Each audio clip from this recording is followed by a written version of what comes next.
자, 반갑습니다. 배종찬 교수의 맛있는 돈 이야기를 진행하고 있는 배종찬입니다. 여러분 반갑습니다. 오래간만에 뵙습니다. 네, 어떻게 다들 잘 지내시고 계시는지요? 한 3주 동안 방송이 쉬었습니다. 네, 좀 오래 쉬었죠? 그래서 혹자들은 어떤 분들은 저한테 문자로 보내주십니다. 또 메일도 보내주시고요. 혹시 몸이 안 좋아서 이렇게 방송을 하시지 못하는 거 아니냐? 라고 이제 질문을 이제 이렇게 문자로 보내주신 분이 계시는데요. 정말 감사합니다. 감사하고 고맙습니다. 그런 것 같아요. 누군가가 누군가를 이렇게 걱정해 준다는 거 참 행복하지 않을까요?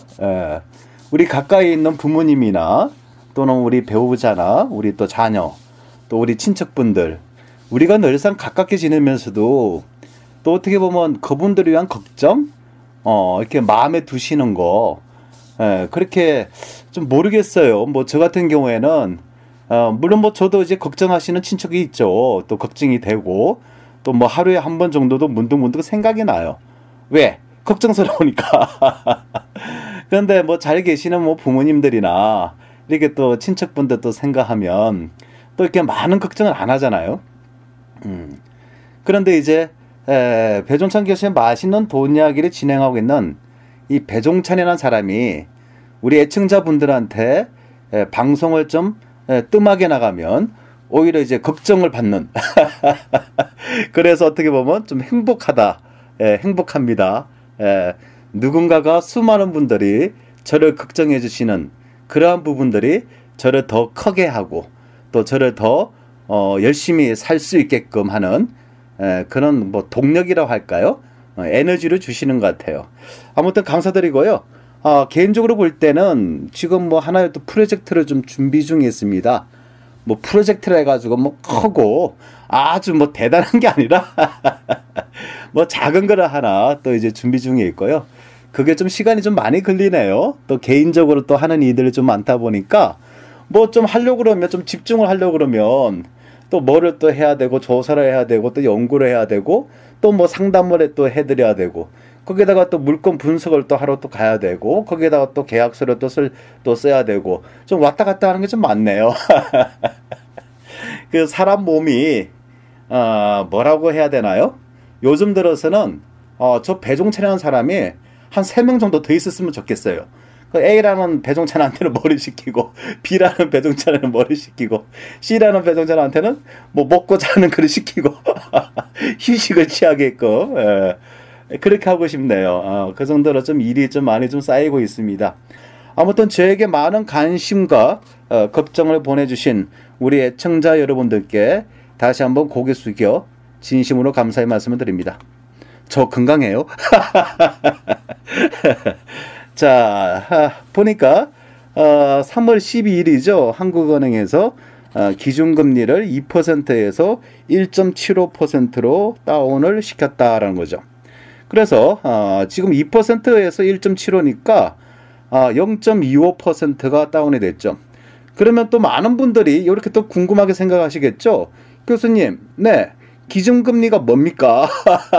그렇지. 우리는 뭔가 2%에서 1.75%에서 즉 0.25%가 기준금리가 떨어졌다고 하는데 이러한 기준금리가 뭔지는 몰라. 아무튼 뭔가 떨어졌대. 그런 것 같아요. 예.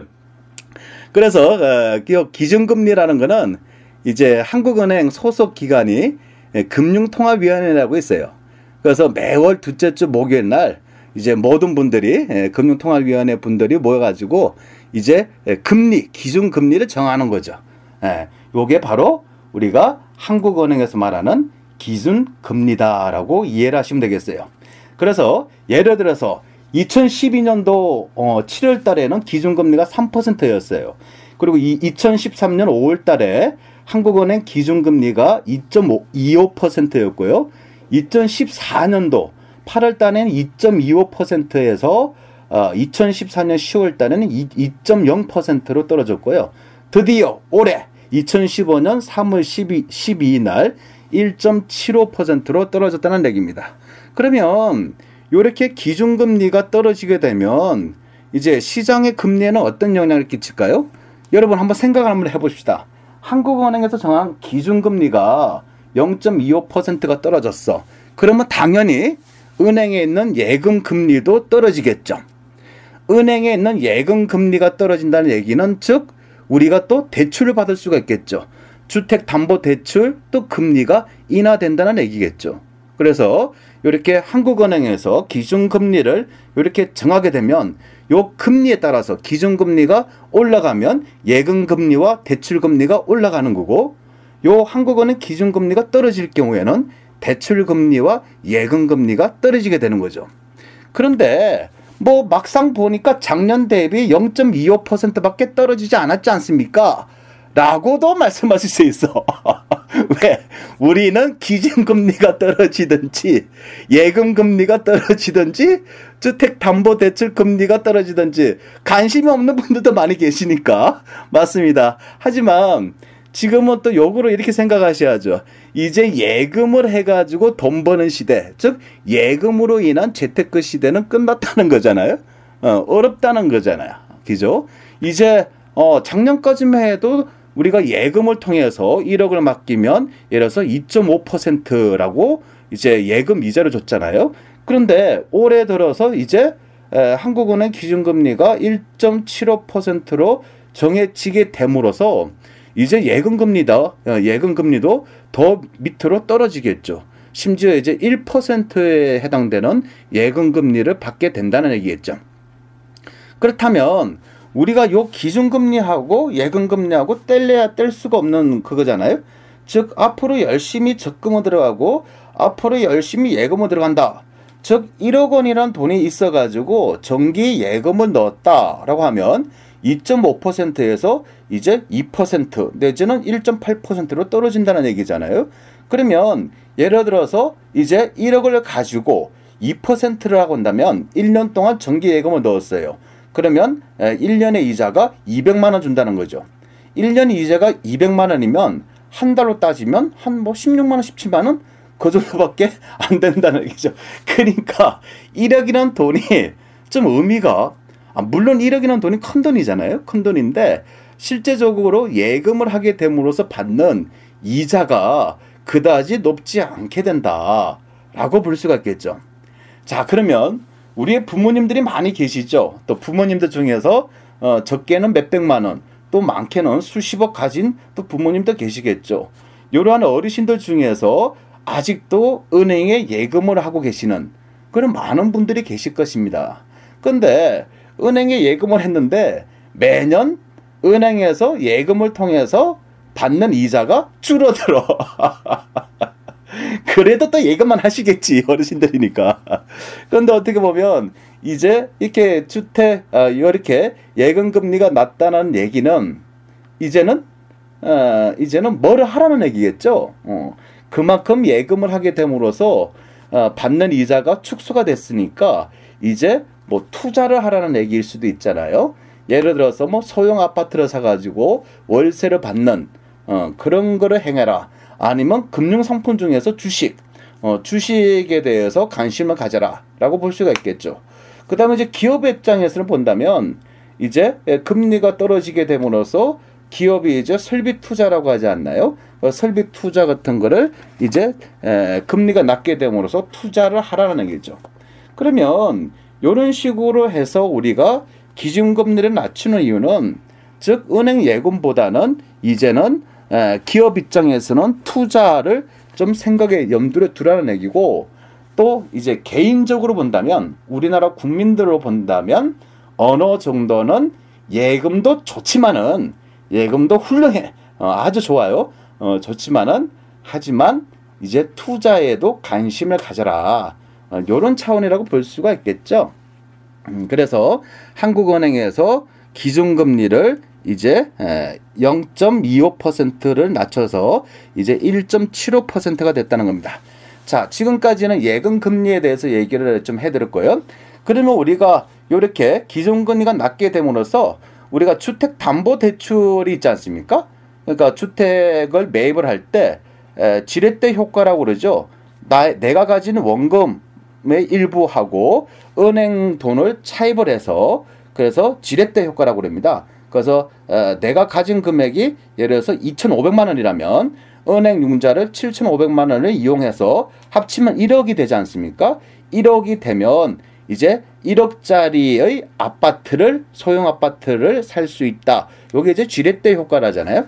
물론 내가 현금 1억이 있다면 1억 주고 사면 되잖아요. 근데 사도 되는데 만약에 2,500 내지 3,000만 원 가지고도 우리가 1억짜리 부동산에 대해서 살 수 있다. 요게 이제 지렛대 효과라고 합니다. 그러면 우리가 지렛대 효과를 통해서 은행에서 융자를 많이 받았다는 얘기죠. 그러면 은행에서 융자를 받았다면 우리가 대출 이자라는 걸 납부를 해야 되겠죠. 그래서 이렇게 한국은행 기준금리가 떨어진다면 은행에 납부하는 대출 이자도 떨어진다는 얘기겠죠. 그러다 보니까 우리가 우리은행에서 한다는 그 3, 4월 달에 할 예정이었던 우리은행의 수익 공용 모기지 요거 대출 금리가 1% 초반으로 이제 결정될 것 같습니다. 예를 들어서요. 참 웃긴 현상이잖아. 1억 원 우리은행을 통해서 수익 공용 모기지로 해서 1억 원을 대출을 받았어요. 그런데 대출 이자가 1%라는 겁니다. 그러면 1억 원을 대출을 받았는데 은행 이자가 1.2%라면 1년에 납부해야 될 이자가 120만 원밖에 안 된다는 얘기죠. 뭐 굉장하지 않나요? 그러다가 또 이제 갈아타기형 주택담보대출이 나왔죠. 그 대출 상품은 안심전환 대출의 상품이죠. 안심전환 대출. 그러면 요 대출은 당초 예상된 대출 이자가 2.8%인데 요 한국은행 기준금리가 0.25% 떨어지게 됨으로써 안심전환 대출의 금리가 당초보다 더 낮게 대략 한 2.6%대에서 결정이 날 수도 있다는 얘기입니다. 그러면 1억 원이라는 돈을 은행에서 돈을 빌렸어요. 1억 원 돈을 빌리면 1년에 납부하는 이자가 2.6%일 경우에는 1년에 260만 원만 납부하면 된다는 얘기입니다. 어떻게 보면 대출 이자가 굉장히 저렴하다고 볼 수가 있겠죠. 그러면 정부에서는 뭘 노리냐라고 한다면 제가 재작년부터 강의 시간을 통해서 말씀해드린 겁니다. 또 작년에 우리 찍어주는 특강을 통해서 우리 수많은 분들하고 직접 얘기를 하고 직접 공유를 또 공감을 했지 않습니까? 앞으로 국가 정책이 이렇게 흘러갈 것이다. 그럼 우리 투자자들 입장에서 또한 내가 투자자가 아니라 하더라도 내가 현재 전세 살고 계시는 세입자 입장이라고 가정을 할 때 내가 앞으로 계속 전세를 살아야 될 것이냐. 물론 전세가 좋아라고 생각하시는 분도 계시겠죠. 아직도 전세가 좋아. 서울 수도권에서 아직도 전세가 좋아라고 생각하시는 분도 계시겠죠. 하지만 내가 전세를 살고 계시면서 지금 담보대출 비용이 지금 담보대출하는 이자가 금리가 이렇게 좀 저렴하니까 내가 은행 담보를 이용해 가지고 내가 내 집 마련 한번 해볼까라고 생각할 수도 있다는 얘기죠. 또한 투자자 입장이라면 우리가 주택담보대출 또는 이제 전세금을 이용해서 소액으로 투자해서 전세금을 이용한 소액 투자로 해서 우리가 시세 차익을 노릴 수도 있다는 거죠. 그래서 결론적으로 말씀을 해드린다면 제가 작년부터 저희 방송이 작년 초부터 시작했잖아요. 작년부터 이제 얘기를 해드린 게 앞으로 부동산 시장은 부정적인 요소보다는 긍정적인 요소가 많다. 따라서 이제는 전세 사시는 분도 이제 내 집 마련을 해야 될 시기가 되지 않았냐. 또 우리가 내 집 마련 되신 분들 입장에서는 은행 담보대출을 이용을 하시든 아니면 전세금을 이용을 하시든 간에 우리가 주택을 구입하는 게 아파트를 구입하는 게 좀 더 효과적이지 않을까라고 생각이 든다라고 얘기를 해드렸습니다. 그렇듯이 지금의 부동산 시장은 물론 작년에 비례를 해서 서울 수도권 같은 경우에는 좀 많이 올랐습니다. 한 10 내지 15% 정도 오른 지역도 분명히 있겠죠. 물론 또 전국에 있는 아파트가 다 올랐다는 얘기는 절대 아니죠. 네. 어떻게 보면 5년 전 가격하고 지금 가격하고 똑같은 아파트도 있어요. 거기가 어디냐? 여러분들이 사시는 아파트. 그래요. 그래서 부동산 경기가 좋아졌다고 해서 이게 전체 다 올라가는 것은 아니다는 얘기죠. 그죠? 그래서 오르는 지역은 오르고 이거 보합인 지역은 그냥 보합으로 가고 오히려 다른 지역은 올라가는데 우리 집 아파트는 떨어지는 경우가 있어.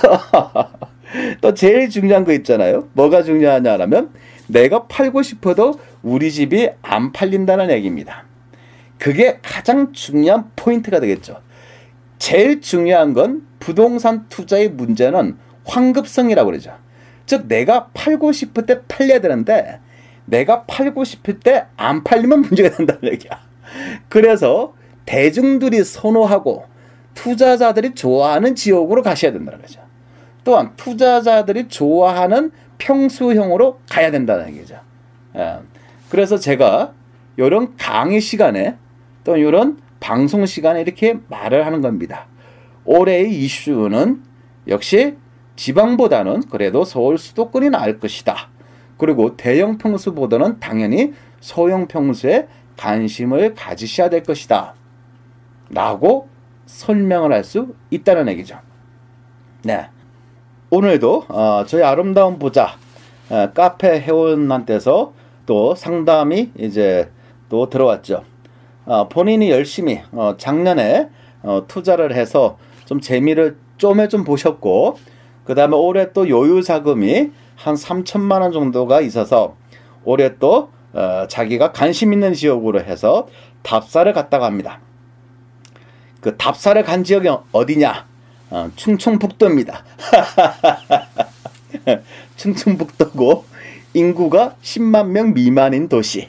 네, 그곳으로 답사를 갔다고 합니다. 네, 참 신기한 것 같아. 좀 신기해.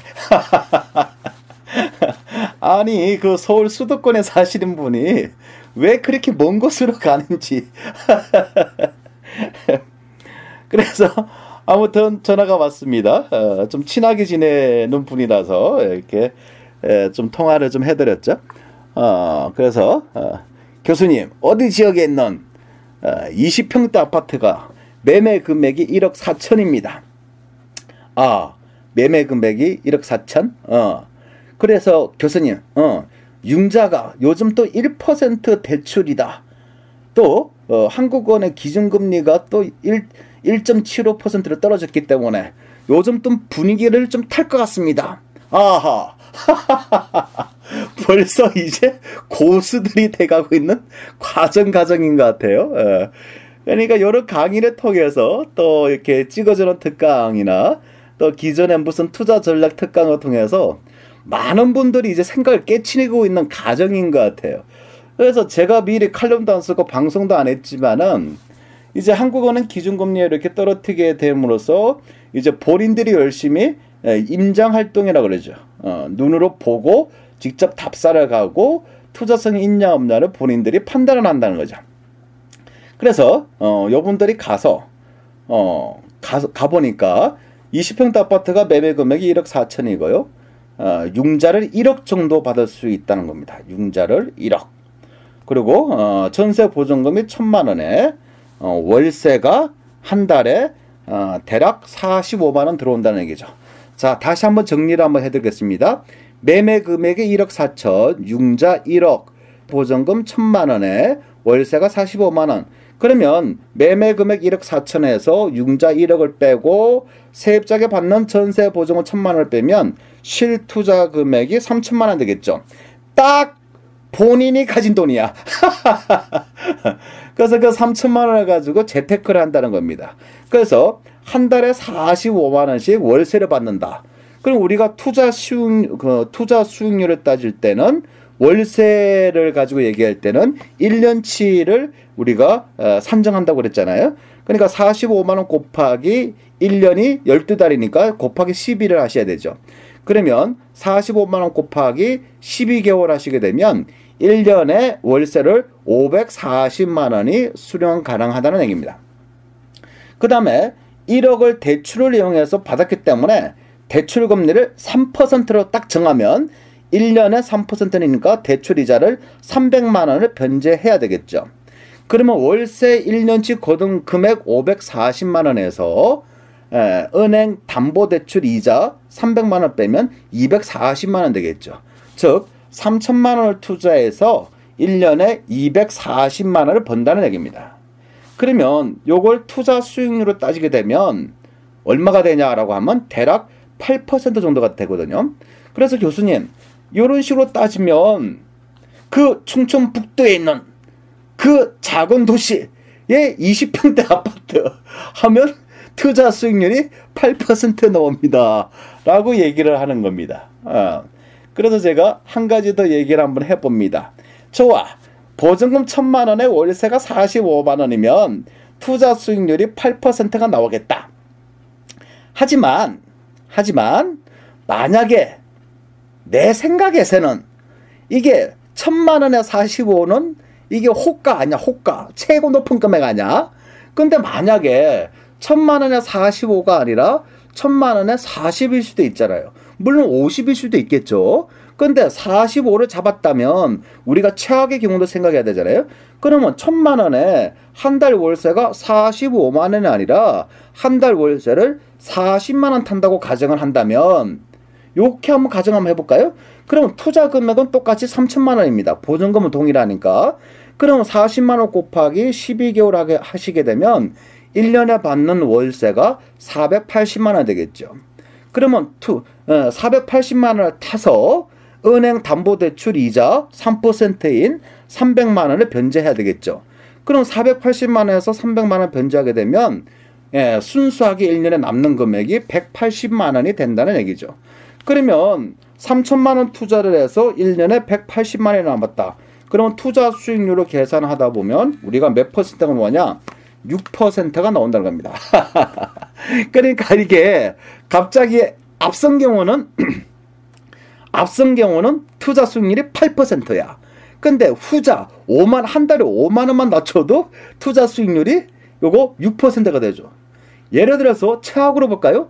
만약에 1,000만 원에 35만 원을 받았다. 왜? 빈집이라서. 그럴 경우는 투자 수익률이 요거보다 더 떨어지게 되는 거죠. 요는 위험성이 있다는 겁니다. 그리고 또 한 가지 더. 지금 부동산 가격이 올라가고 있는 추세라는 거죠. 부동산 가격이 올라가고 있을 때에는 월세 수입보다는 자본적 이익, 즉 프리미엄을 노리는 게 더 효과적이다라고 볼 수가 있겠어요. 그래서 부동산 투자는 수익이 두 가지 있다고 그랬죠. 첫 번째는 자본적 이익이고 두 번째는 운용상 이익이죠. 요 자본적 이익이라는 거는 순수하게 피를 말한 거, 프리미엄을 말하는 거고, 운용상의 이익이라는 거는 월세를 말한 겁니다. 다시 결론적으로 압축을 해드리면 부동산 가격이 상승기에 있을 경우에는 한 달에 받는 월세보다는 차라리 올 전세를 끼고 우리가 매매를 통한 자본적 이익을 노리는 게 더 효과적이다라고 볼 수가 있겠어요. 그 다음에 또 하나 중요한 거 있잖아요. 뭐가 중요하니까 위치가 되겠죠. 위치. 여기 충북에 있는 요 인구 10만 명 미만의 도시, 물론 좋아요. 뭐 개발 계획도 있고 무슨 도시 얼마나 많아. 그리고 인구가 유입되고 있다. 이거 좋아요, 좋아. 근데 인구가 유입된다고 해도 한 달에 1,000명씩이 유입되나요? 그건 아니잖아요. 한 달에 한 800명이 유입되나요? 그것도 아닌 것 같은데요. 이건 안 보고도 알겠다는 얘기죠. 그러면 그런 도시, 또 예를 들어서 우리가 투자자라는 게 그렇잖아요. 서울 분들, 또 강남에 사시는 분들, 목동에 사시는 분들, 분당에 사시고 또한 서울 수도권에 사시는 분들, 또 멀리 제주도에 사시는 분들, 부산, 대구, 광주, 천주, 대전, 울산, 얼마나 많아. 중요한 건 요거죠.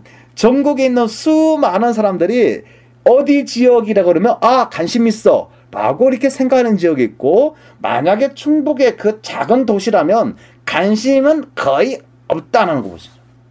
관심이 없다는 얘기는 투자하고 싶은 마음이 좀 떨어진다는 얘기죠.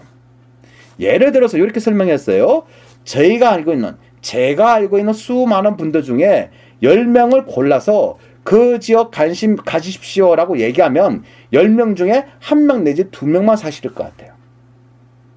근데 제가 선호한 지역은 그런 지역이 아니라는 거죠. 제가 선호하는 지역은 수많은 사람 중에 10명만 뽑는다 하더라도 10명한테 어떤 지역 사십시오라고 얘기하면 요분들이 그냥 다 10명에 다 그 자리에서 투자를 할 수 있는 지역, 요 지역에 대해서 관심을 가져야 하는 거죠.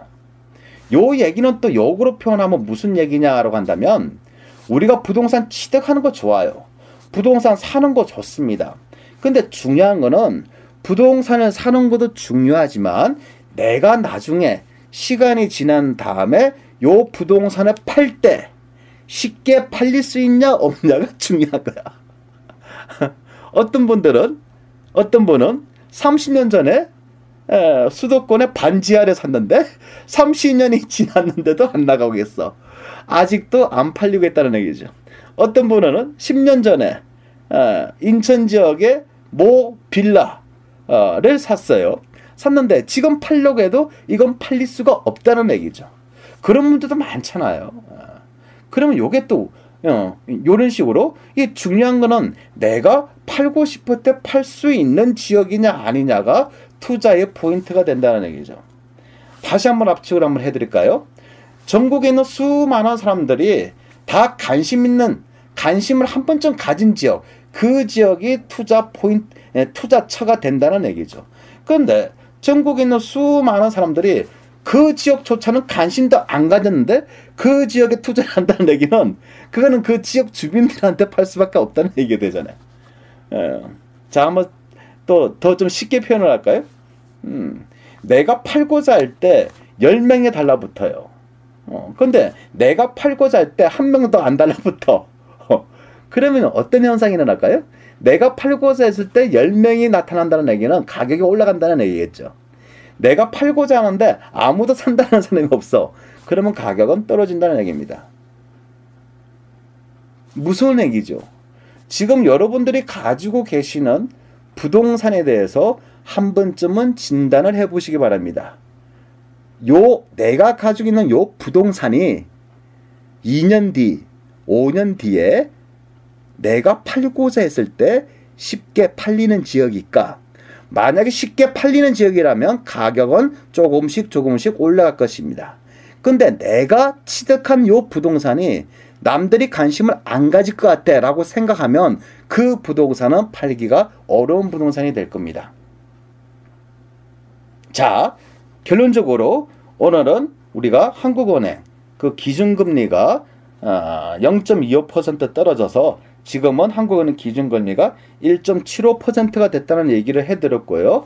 따라서 은행 예금에 대한 이자도 지금보다 더 떨어질 것이고, 주택담보대출 이자도 우리 투자자들이 부담을 가지고 있는 담보대출 이자도 앞으로 더 떨어질 수 있다는 얘기입니다.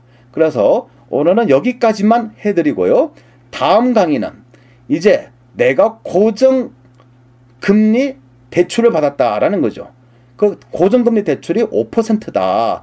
그러면 지금 대출금리가 2.8까지 떨어진다면 요거를 갈아타기를 해야 되냐 아니냐에 따라서, 그래서 어떤 게 더 효과적인 것이냐, 그러니까 담보대출을 받은 경우에 한해서 또 대출 갈아타기를 어떻게 할 것인가에 대해서 다음에 이어서 한번 해보도록 하겠습니다.